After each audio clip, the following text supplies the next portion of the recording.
যাদের আত্মত্যাগের মাধ্যমে আমরা পেলাম আজকের এই বাংলা ভাষা, তাদের সম্পর্কে আমরা কতটুকুই বা জানি। চেষ্টা করা যাক তাদের সম্পর্কে অল্প হলেও কিছু জানার। আসুন শুরু করা যাক। প্রথমে ক্লাসটি মেইন টপিকে ঢোকার আগে আসুন আমরা জেনে নেই ভাষা আন্দোলনের পটভূমি। ভাষা আন্দোলন আসলে হয়েছিল কিসের জন্য? পাকিস্তান এবং ভারত 1947 সালে বিভাজন হওয়ার পরেই তৎকালীন পাকিস্তানের রাষ্ট্রভাষা কি হবে তা নিয়ে কথা চালাচালি শুরু হয়ে যায়। তো এরই ধারাবাহিকতায় এক পর্যায়ে উর্দুকে পাকিস্তানের পূর্ব পাকিস্তান এবং পশ্চিম পাকিস্তান দুই প্রদেশেরই রাষ্ট্রভাষা করার সিদ্ধান্ত নেওয়া হয়। এরই প্রতিবাদ জানায় বাংলা ভাষাভাষী জনগণ, কারণ পাকিস্তানের সংখ্যাগরিষ্ঠ মানুষের ভাষা ছিল বাংলা। তাও যারা আসলে গদিতে বসা ছিল তাদের ভাষা বা তাদের মাতৃভাষা উর্দু হওয়ার কারণে আমাদের উপর ভাষা চাপিয়ে দেওয়ার চেষ্টা করা হয়েছিল উর্দু। বাংলা ভাষার মর্যাদা রক্ষার আন্দোলন হলো এই ভাষা আন্দোলনের পটভূমি। আন্দোলন রুখে দেওয়ার জন্য পাকিস্তান সরকার জারি করে 144 ধারা। 144 ধারা জারি করার মাধ্যমে যারা আন্দোলন করতেছিল তাদের উপর গুলি বর্ষণ করা হয়। একটি রক্তক্ষয়ী আন্দোলন হিসেবে নাম পায়। এখন হলো ভাষা শহীদদের সংখ্যা। আসলে ভাষা শহীদদের সংখ্যা কতজন? আসলে এখন পর্যন্ত এত দিন পার হয়ে গেছে, 1952, আজকে 2024-এর দ্বার প্রান্তে আমরা দাঁড়িয়ে আছি, তবুও আমরা আসলে সঠিক সংখ্যাটি জানি না যে ভাষা শহীদদের সংখ্যা কতজন। বিভিন্ন চাকরি পরীক্ষায় যতজনের কথা বলা হয়, আসলে আমরা অন্তত তাদের সম্পর্কে জেনে নেই। তো তাদের সম্পর্কে আমরা তুলনামূলক কম বেশি সবাই জানি। সালাম, বরকত, জব্বার, রফিক, শফিউর, ওহিউল্লাহ এবং আব্দুল আওয়াল। তো আসুন এটাকে শর্টকাটে কিভাবে মনে রাখা যায়। সালাম, বরকত, জোর সহ আ করতে করতে মাতৃভাষা রক্ষায় জীবন দিল। এটি একটি নিমোনিক, একটি লাইন মনে রাখার জন্য। এখন প্রথমে যে সালাম এবং বরকত, এই নাম কিভাবে মনে রাখবো? সালামেই তো বরকত, সালাম দিলেই তো মানুষ বরকত পায়, ঠিক আছে না? তো সালামই তো বরকত। এরপরে জোর সহ, জোর জয় বুর্গের জয়ব জব্বার, রতে রফিক, তালিবস্যতে শফিউর, হতে ওহিউল্লাহ এবং আ করতে করতে যে আছে আব্দুল আওয়াল। তো আমরা এই ক্লাসের শেষ পর্যায়ে জানতে পারবো যে আসলে কতজন, এখানের মধ্যে কতজনকে রাষ্ট্রীয়ভাবে ভাষা শহীদের মর্যাদা দেওয়া হয়েছে এবং কাদের কাদের রাষ্ট্রীয়ভাবে এখনো ভাষা শহীদের মর্যাদা দেওয়া হয়নি। এখন এখানে আমি যে বাংলা বর্ণমালার দুটি লাইন দিয়েছি, এটার মেইন কারণটা কি, কেন দিলাম এখানে? তো আসলে এই যে জোর সহ এই এই নিমোনিকের এই অংশটুকু যদি নাও মনে থাকে, এখানে দেখেন জোর লো তালিবস্য মূর্ধন্যস্য দ্বন্দ্বস্য হ, এই যে এই পর্যন্ত যে লাইনটা আছে না, এই যে দেখেন, এইটাই কিন্তু আমার এই নিমোনিকের এই লাইনটা। জোর সহ বুর্গের জোর জায়গায় এখানে অন্তস্থীয় জো, রতে রফিক, এরপরে হলো তালিবস্য, মূর্ধন্যস্য, দন্তস্য, এই তিনটা শ থেকে আমি একটা শ নিলাম, এটা হলো তালিবস্য, সব থেকে বড় শটাই নিলাম। এরপরে হ, তাহলে দেখেন জোরলো তালিবস্য হ। তো আমরা পেয়ে গেলাম না ভাষা শহীদ গুলার নাম। আবার যদি মনে রাখতে চান, এই যে লো দিয়ে কিন্তু আব্দুল আওয়ালও মনে রাখা যায়। তো এইভাবে মনে রাখতে পারেন, আবার আগের সিস্টেমটা মনে রাখতে পারেন, কিন্তু ম্যাক্সিমাম মানুষ এমনিতেই মনে রাখতে পারেন। সালাম, বরকত, জব্বার, শফিউর, তারপরে ওহিউল্লাহ, আব্দুল আওয়াল, এগুলো মানুষ এমনিতেই মনে রাখতে পারেন। আসল ক্লাসের বিষয় হলো প্রত্যেকজন ভাষা শহীদদের সম্পর্কে কিছু তথ্য শর্ট টেকনিকের মাধ্যমে মনে রাখা হলো আজকের ক্লাসের মূল উদ্দেশ্য। আসুন আমরা প্রথমে জেনে নেই ভাষা শহীদ সালাম সম্পর্কে। তো ভাষা শহীদ সালাম পুরো নাম ছিলেন আব্দুস সালাম। জন্ম আজ পর্যন্ত কোনো পরীক্ষায় বা কোনো জায়গায় আসে নাই। আসুন আসে যতটুকু আমরা অতটুকু নিয়ে এখানে আলোচনা করব। জন্মটা দিলাম কারণ হয়েছে একজন ভাষা শহীদ সম্পর্কে পড়তেছি আর তার জন্ম তাই জানলাম না, বিষয়টা কেমন না? জন্মস্থান হলো ফেনী এবং পেশায় কি ছিলেন? Director of commerce and industry officer, record keeper বা পিয়ন। বিভিন্ন চাকরি পরীক্ষায় পিয়ন শব্দটি আসে। এইটা মনে রাখার সবথেকে সহজ উপায়, সালাম কারা দেয় বেশি? অফিসের পিয়নরা তো দেয়। সালাম কারা দেয়? অফিসের পিয়নরা দেয় না। অফিসের পিয়নরা তো চাইলেও সালাম দেওয়া লাগে, না চাইলেও সালাম দেওয়া লাগে। তাহলে এখন বুঝতে পারলেন যে সালাম যে আসলে অফিসের পিয়ন ছিলেন। এইটা আজকে পর থেকে মনে রাখা কোনো বিষয়? আশা করি না। এরপরে আসুন যে জেনে নেই যে উনি আসলে শহীদ হয়েছিলেন কিভাবে। কিছু আগে একটা কথা বলছিলাম যে সালামেই শুরু এবং সালামেই শেষ। সালাম দিয়ে তো মানুষ শুরু করে এবং সালাম দিয়ে শেষ করে। আসলে উনি হলো সর্বশেষ শহীদ। এর জন্য আমি এই কথাটা বলেছিলাম, সালাম দিয়েই শুরু এবং সালাম দিয়ে মানুষ শেষ করে। সর্বশেষ শহীদ কিভাবে? উনি ২১শে ফেব্রুয়ারি গুলিবিদ্ধ হয়ে আহত হন এবং ৭ মার্চ ঢাকা মেডিকেল এ চিকিৎসাধীন অবস্থায় শহীদ হন। এই কারণেই উনি হলো সর্বশেষ ভাষা শহীদ। তবে ভাষা শহীদদের মধ্যে যারা রাষ্ট্রীয়ভাবে যাদেরকে স্বীকৃতি দেওয়া হয়েছে তারা সবাই আসলে ২০০০ সালে মরণোত্তর ২১শে পদক পান। এখানে মনে রাখার সবথেকে বেশি জরুরি ২টা কথা। উনি কি ছিলেন? পিয়ন ছিলেন। পিয়ন মনে রাখার টেকনিক হলো অফিসে কারা বেশি সালাম দেয়, কারা বেশি সালাম দেয়? পিয়নরাই তো বেশি সালাম দেয়। আবার সালাম দিয়ে তো শেষ করে মানুষ। এই লাইনটা দিয়ে আমরা কি মনে রাখবো? যে সর্বশেষ ভাষা শহীদ হলো সালাম। কবে মারা গেছেন? ৭ মার্চ। এরপরে আমরা যে ভাষা শহীদ সম্পর্কে জানবো উনি হলেন বরকত। বরকত সম্পর্কে জানতে হলে আগে উনার পুরো নাম জানতে হবে, আবুল বরকত। উনার আবার একটি ডাকনাম ছিল, এটা হলো আবাই। মনে রাখাই তো যায়, আবুল বরকত থেকে আবাই। উনার ক্ষেত্রে যে জিনিসটা মনে রাখতে হবে, উনি কিন্তু বাংলাদেশের বংশোদ্ভূত ছিলেন না। উনি ছিলেন হলো মুর্শিদাবাদের এবং পেশা কি ছিল? যেহেতু বাইরে থেকে আসছেন, কি ছিল পেশা? উনি ঢাকা বিশ্ববিদ্যালয়ের স্টুডেন্ট ছিলেন। ঢাকা বিশ্ববিদ্যালয়ের রাষ্ট্রবিজ্ঞানের MA ক্লাসের ছাত্র ছিলেন। উনি কি ছিলেন? তো উনি বলতে কে? বরকত। আল্লাহর রহমতে বরকতেই তো আমরা ঢাকা বিশ্ববিদ্যালয়ে চান্স পাই। তাহলে আসলে কি রহমত নামে তো কোনো ভাষা শহীদ ছিলেন না। তাহলে বরকতেই আমরা ঢাকা বিশ্ববিদ্যালয়ে চান্স পাই। তো উনি কি ছিলেন? ঢাকা বিশ্ববিদ্যালয়ে ছাত্র ছিলেন।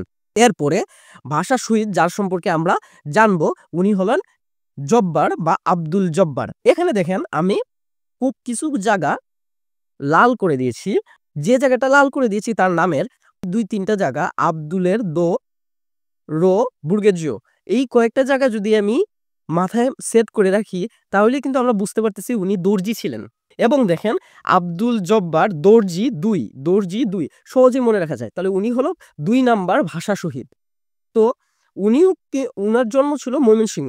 তো উনিও মরণোত্তর ২১শে পদক লাভ করেন। শুন, এখন আসি আমরা রফিক সম্পর্কে জানতে। রফিক উদ্দিন আহমেদ পেশায় কি ছিলেন?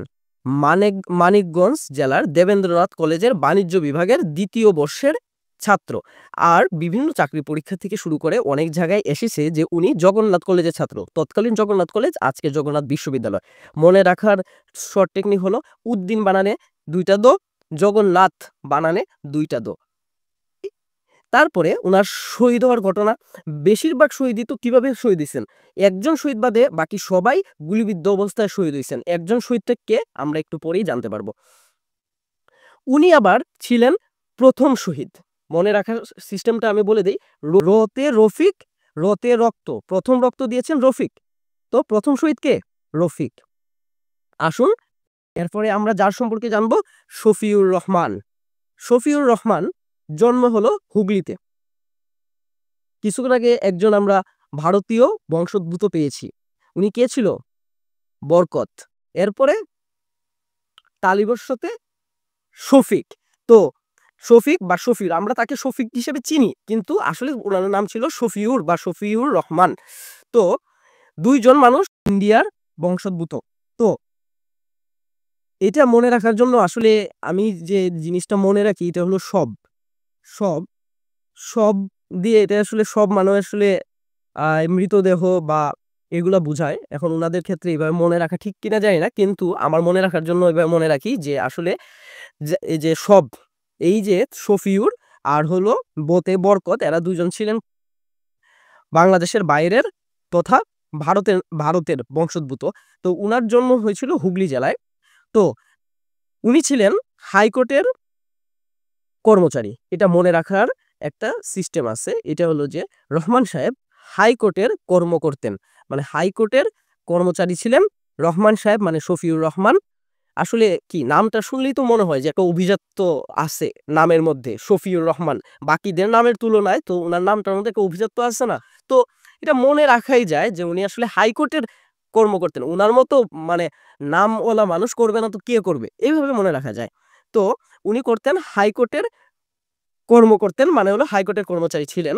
উনারা আবার যেহেতু বাহির থেকে আসছেন, বাহির থেকে ২ জন আসছেন, ২ জনই ঢাবির সাথে কোনো না কোনোভাবে সংযুক্ত। উনি ঢাবির আইন ক্লাসের প্রাইভেট ছাত্র ছিলেন, মানে চাকরিও করতেন এবং ওখানে প্রাইভেটলি পড়ালেখা করতেন। এর জন্য উনি আইন ক্লাসের প্রাইভেট ছাত্র ছিলেন। শফিউর রহমান সম্পর্কে যদি কিছু পরীক্ষায় আসে তো সবসময় এসেছে এটি হলো যে শফিউর রহমান কোথাকার নাগরিক ছিলেন, মানে কোথায় জন্মগ্রহণ করেছেন, এবং হলো উনি হাইকোর্টের যে কর্মচারী ছিলেন, এই জিনিসটি আসে মূলত। তো উনি ঢাবির প্রাইভেট ক্লাসের ছাত্র ছিলেন, এই জিনিসটি তুলনামূলকভাবে আসে না। তো উনিও মরণোত্তর 21শে পদক লাভ করেন। তো 1952 সালের 22 ফেব্রুয়ারি সকাল 10টার দিকে পুলিশের গুলিতে আহত হন এবং ওই দিনই বিকালের দিকে উনি শাহাদাত বরণ করেন বা মৃত্যুবরণ করেন বা শহীদ হন চিকিৎসাধীন অবস্থায়। তো এতক্ষণ পর্যন্ত আমরা যাদের সম্পর্কে জেনেছি তারা সবাই 21শে ফেব্রুয়ারিতে হয় গুলিবিদ্ধ হয়েছেন বা 21শে ফেব্রুয়ারিতে শহীদ হয়েছেন। এখন হলো প্রথম আমরা একজনকে পেলাম যিনি হলেন 22শে ফেব্রুয়ারি শহীদ হয়েছেন। উনার বাবা মাহবুবুর রহমান। তো যে শহীদ মিনারটি প্রথম স্থাপনা করা হয় ওই শহীদ মিনারটি উদ্বোধন করেছিলেন, যদিও পুলিশ পরে তা ভেঙে দেয়, কিন্তু ওনার বাবা মাহবুবুর রহমান এই শহীদ মিনারটি উদ্বোধন করেছিলেন। তো এরপরে আসছি আমরা আরেকজন ভাষা শহীদ সম্পর্কে। উনার সম্পর্কে আসলে আমাদের মানে তেমন কিছু এখন পর্যন্ত জানাই নেই। উনি হলেন শিশু শহীদ মোহাম্মদ ওহিউল্লাহ। উনি 22 তারিখ শহীদ হয়েছেন। তো এতক্ষণ পর্যন্ত সবার নামের নিচে ছিল যে মরণোত্তর 2000 সালে 21শে পদক দেওয়া হয়েছে। এখন উনার নামের নিচে নেই কেন? হচ্ছে কারণ উনাকে এবং উনার পরে আরেকজন আছে আব্দুল আওয়াল, এই দুইজনকে এখন পর্যন্ত রাষ্ট্রীয়ভাবে ভাষা শহীদের মর্যাদা দেওয়া হয়নি। তো মোহাম্মদ ওহিউল্লাহ উনি শিশু শ্রমিক ছিলেন। তো 22 তারিখ শহীদ হন। শহীদদের মধ্যে সর্বকনিষ্ঠ হলো ওহিউল্লাহ। 8-9 বছর মেবি ছিলেন উনার বয়স।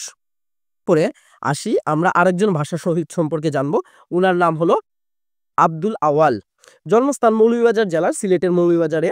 এরপরে আব্দুল আওয়াল পেশায় ছিলেন একজন রিক্সা চালক ছিলেন। তাকে রাষ্ট্রীয়ভাবে ভাষা শহীদের মর্যাদা দেওয়া হয়নি, মানে স্বীকৃতি দেওয়া হয়নি। 22 ফেব্রুয়ারি শোক মিছিলে অতর্কিত একটি মিলিটারি ট্রাক মিছিলের এক পাশ দিয়ে উঠিয়ে দেওয়া হয়। ট্রাকের আঘাতে ঘটনাস্থলেই শহীদ হন রিক্সা চালক আব্দুল আওয়াল। তো বাকি সবাই কিন্তু গুলিবিদ্ধ হয়ে মারা গেছে, এমনকি ওহিউল্লাহ ডাইরেক্ট মাথার মধ্যে গুলিবিদ্ধ হয়ে এরপরে সাথে সাথে ঘটনাস্থলে মারা যায়। একমাত্র যিনি ট্রাক চাপায় মারা গেছেন উনি হলো আব্দুল আওয়াল। এই আত্মত্যাগের মাধ্যমে আমরা পেয়েছি কি? অবশ্যই আমাদের বাংলা ভাষা। কিন্তু বাংলা ভাষার মর্যাদা কিভাবে পেয়েছি? বাংলা ভাষা রাষ্ট্রভাষা হিসেবে স্বীকৃতি পেয়েছে 1956 সালে, সংবিধানেও স্বীকৃতি পেয়েছিল, এবং এখন বাংলাদেশের সংবিধানের 3য় অনুচ্ছেদে বাংলাদেশের রাষ্ট্রীয় ভাষা হিসেবে বাংলার স্বীকৃতি লাভ করেছে। এবং 1971 সালের মুক্তিযুদ্ধের পটভূমি তৈরি হয়েছিল এই 1952 সালে ভাষা আন্দোলনের মাধ্যমে। বলতে পারেন কিভাবে? এই আন্দোলনের মাধ্যমে বোঝা গিয়েছিল যে পাকিস্তান, তৎকালীন পশ্চিম পাকিস্তান পূর্ব পাকিস্তানের উপরে তাদের কর্তৃত্ব চাপিয়ে দিচ্ছে, বারবার শোষণের মাধ্যমে আমাদের কাছ থেকে আমাদের অধিকার কেড়ে নিচ্ছে। তো এরই ধারাবাহিকতায় আমরা ঝাঁপিয়ে পড়েছিলাম 1971 সালের মুক্তিযুদ্ধে। এরপরে আমাদের এই 1952 সালের ভাষা আন্দোলনের এই শেষ পরিণতি হলো 21শে ফেব্রুয়ারি, এখন আন্তর্জাতিক মাতৃভাষা দিবস।